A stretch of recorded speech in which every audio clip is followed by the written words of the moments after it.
We've all heard of comfort food, the kind of food you like to eat regardless of its nutritional value, but it just makes you feel good. Did you know movies operate the same way? That's right, we're going to talk about the movies that we like regardless of critical praise, box office totals, and overall audience reception. These are the movies we love for being what they are, why they are, and how they are. These are our comfort flicks.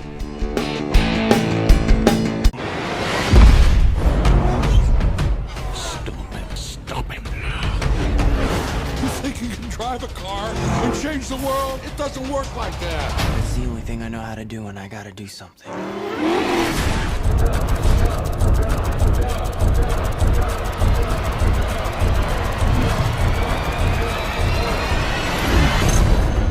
The year was 2008, a summer movie season that kicked off with a bit of a roar with the MCU, with Iron Man, and it was waiting for something else to come after us. So what are you proposing? It's simple.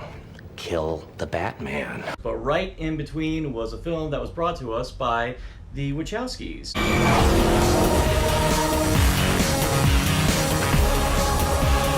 A very colorful film based on a very popular anime. Go Speed Racer! Go Speed Racer! Go Speed Racer! Go! It didn't do well, and it didn't do a lot of business, but it definitely got our business, and we loved it enough to talk about it today. And before we get any further, I'm going to confess something. I did watch a couple episodes of the show in passing. It was randomly on at odd times, and I admit I was not much of a fan of it, so my expectations for the show was low. How about you? I was into the anime scene at that time, and I personally had never actually sat down and just watched it. I think because it was just never available when I was watching anime. However, I was very aware of it because it is a classic. It's, you know of it, you know this shtick. I remember my aunt always told me how she had a crush on Speed Racer. After this movie came out, we did ask a lot of people who were fans of the show, and the fans of the show actually really dug this movie. Yeah, I think it's like that one time when it actually did a good adaptation, but it's the one thing you didn't think it would be. I'd say the major factor is that you can blatantly tell the Wachowskis loved Speed Racer. If there's one thing they proved in The Matrix, they love anime. And Speed Racer, as it's been said, I think it was one of the first exported animes. One of the more popular ones. When we were asking a lot of our friends who knew the show, they all were actually very sad and lamented that the movie didn't do particularly well. And even when we, people who weren't really big on the show, walked out of the movie, I loved it. There was no question. We're not fans, but we loved it. And fans loved it, like, what the hell's going on? What is going on? I suppose the real reason why it didn't do well is because I don't know if there was a big demand for whatever their vision was of Speed Racer around that time, particularly because this was a time when people were kind of really big into realism, like nitty-gritty realism. I mean, 2005, that's when Batman Begins came out. 2006, Casino Royale kicked off. And then of course you got the Bourne movies, which was redefining the way people looked at action. I don't think people were really ready for the kind of surrealism that this movie had to offer. I guess people weren't prepared for a movie that was like taking a pack of Skittles, putting it in a blender, and then pouring it into your eyeballs. I mean, there's been a lot of movies where I've been so, drained by, like just some from sheer emotion. I think this is one of those ones where I felt so physically drained. I don't think I felt like that since I saw Moulin Rouge like 7 years prior. When I walked out of the theater on this one, I was so drained because I was so... I wasn't. You weren't? No, there's only one movie that ever drained me out where I actually was exhausted after watching it, but it was not this movie. I felt energized by this film. I'm intrigued. Man of Steel. I was tired. Say what you will about that final showdown. I was exhausted. This movie made me more energized and excited. Would you say it's because of the imagination, just the sheer imagination that was on the energy. screen? Yeah. I mean, the imagination, that's great, but the energy levels. And the movie has slow down moments. It's not constant, you don't get to rest. No, they got great slow down moments where there's character development and some heartfelt moments. The energy level in all the scenes, whether it's the color or the editing, the literal action, is just vibrant. Not just the colors, but the actual world is vibrant. And if racing was like this movie, I'd watch racing. Like, Yeah. this makes NASCAR look like nothing. You can't go back to regular racing after this. You know, you can't go Where- back where's to your left turn, loops? left turn, left turn. Your loops and we your- want Hot Wheels tracks. Yeah, I went to Carfu. Which is actually Which is a term that they the term they coined in the production of this movie. They weren't content with just, you know, car speed up, boom, boom, boom. No, we they gotta do ninja moves. freaking ninja moves with the cars, and all of them having like James Bond gadgets. Which again, comment section help us out. But I remember in the show there were times where the Mach 5 got souped up with gadgets. It had to have.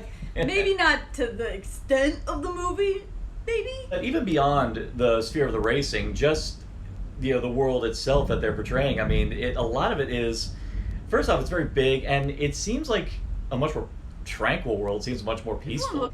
The idyllic world where a major corporation can be brought down with just one snapshot.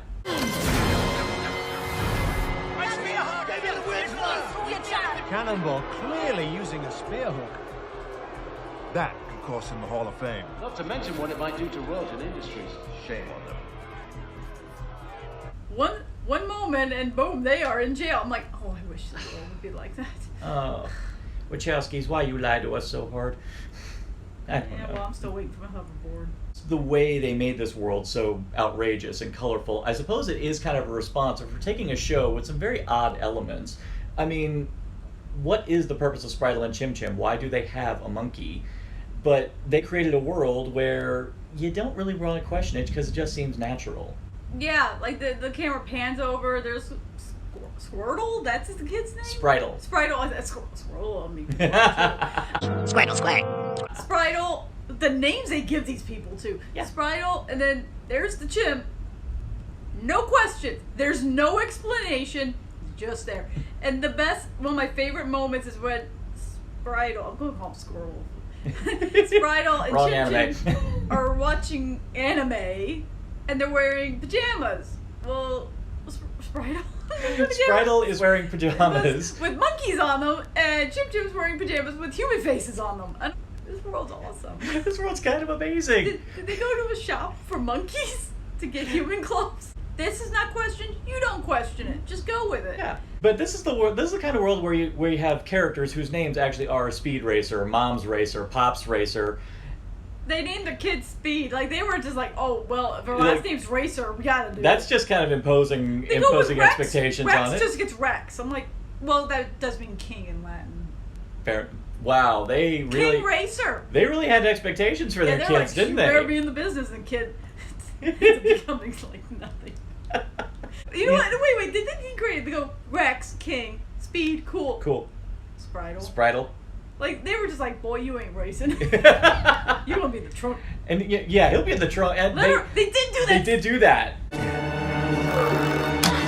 Ow!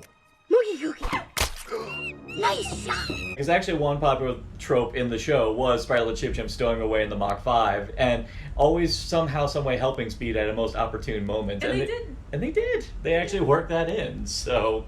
Like, normally, you also would expect them to be annoying, but they're not.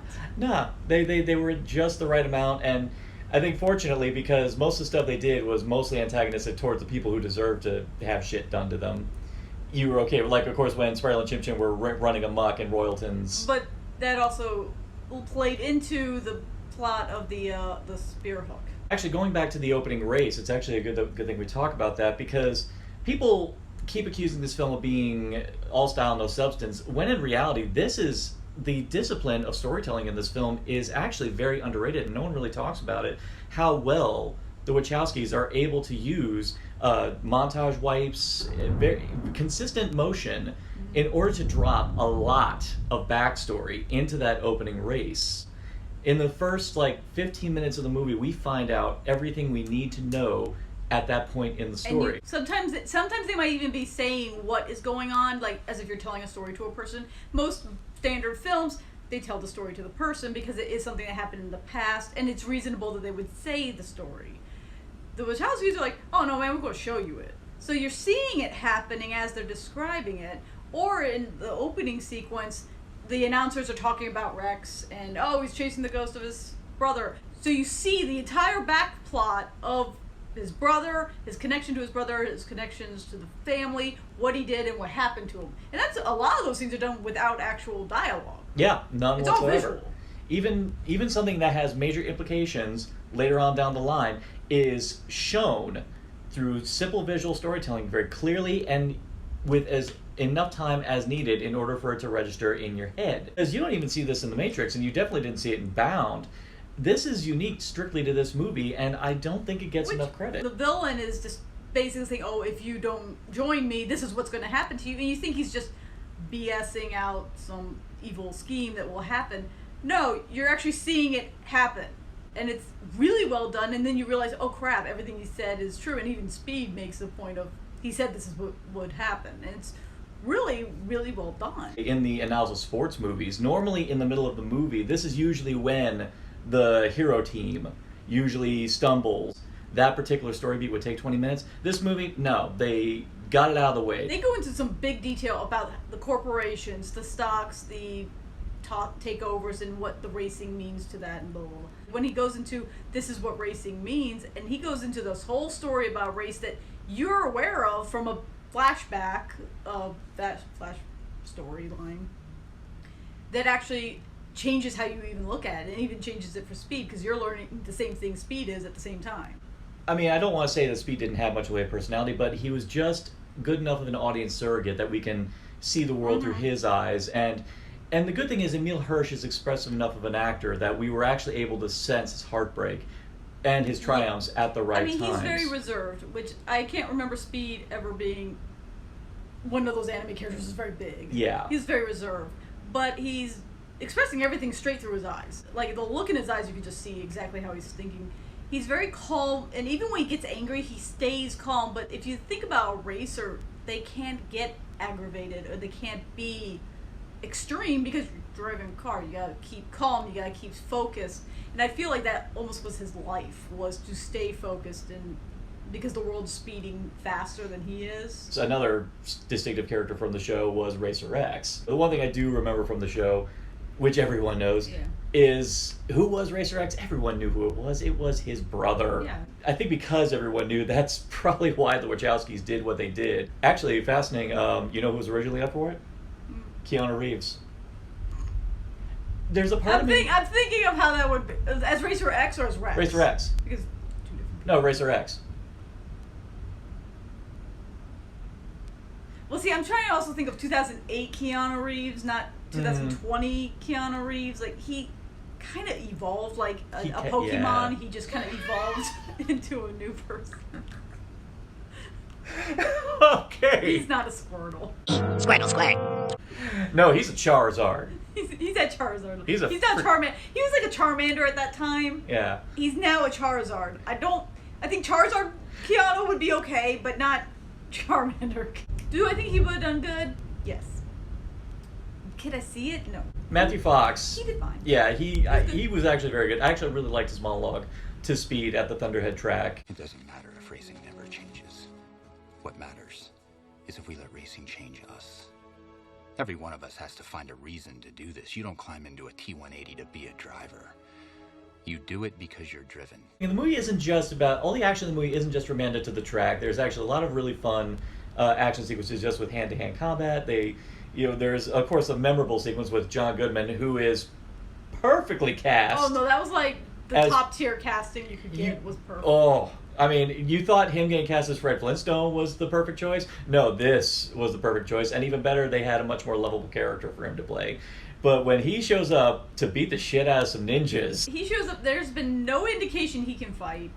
And all the camera does is zoom in on his ring, which is like world-class wrestling. And you're like, oh shit, going down. Again, visual. They did not have some random storyline with him or any even comments. It just, that ring tells you all you need to know. And Pops shows that he can still throw down. And pretty much gives us the best catchphrase. More like a ninja. Terrible what passes for a ninja these days. It's like, have you encountered ninjas before? In looking up research for this film, actually a lot of the cast and crew were actually sad that the filming was over, and they had hoped against hope that the movie would do well because they all wanted to do a sequel afterwards. And you can sense the enthusiasm because even Susan Sarandon's in this freaking movie. Apparently, even she had such a good time, and she just delivered every single scene she needed to with absolute conviction. I mean, of course, there's a beautiful scene with her and Speed in his bedroom where she professes just how in awe of his artistry. I like the fact that she associated racing with art. Mm-hmm. You know, in a way. And when you see the way they race, yeah, it's about more than just knowing the mechanics. It's very obviously about imagination in order to react in the way that they have to react when you got people Look at the training. imagination of the cars. It was the craziest thing, cool aspects of this was also the car designs. I mean, aside from the Mach 5, which looked like the Mach 5. I don't even know if there was a Mach 6. Was there? No, I don't think there was. Okay, Mach 6. But the car designs, which apparently were concepts. Mm-hmm. They actually contacted many automotive creatives in order to, come up with really wild designs for these cars. And apparently, a lot of these designs are future designs, like cars of the future. When the progression of technology reaches that point, these are designs that a lot of them have in mind, and they put them to use in this movie. I mean, obviously, they had to extrapolate on some of them, but. Well, one thing you said while we were watching it was how everyone's car matched them. Like, their personality was the car. So when you had the Vikings, their cars looked like Viking cars. Snake oil, I thought that was like funny. His is a snake-looking car. The women are like pink ladies. Like J-pop pink ladies. I thought they were almost like, I think it said pink ladies or something, and I'm like, they had the jackets, they had pink hair, and then their cars were pink, and I'm like, okay, man, y'all really are just... Speed's like, I got my white car with a M on it. Actually, I did look this up real quick. In the original show, Rex actually Pops got angry at Rex for wrecking the car. Wrecking the Mach 5, apparently. And that's why he got booted out of the house. Not as compelling. I suppose in terms of adaptations, I think that's something the movie may have done better, where they gave it a much more powerful reason why they broke up. They did a heavier focus on the corruption, the mob being involved, the evil corporations who fix the races so that someone's stock will go up or someone's stock will go down. Yeah, even down to the fact that the racer family was actually being targeted, because in the beginning of the movie, someone tries to send a bomb to their house.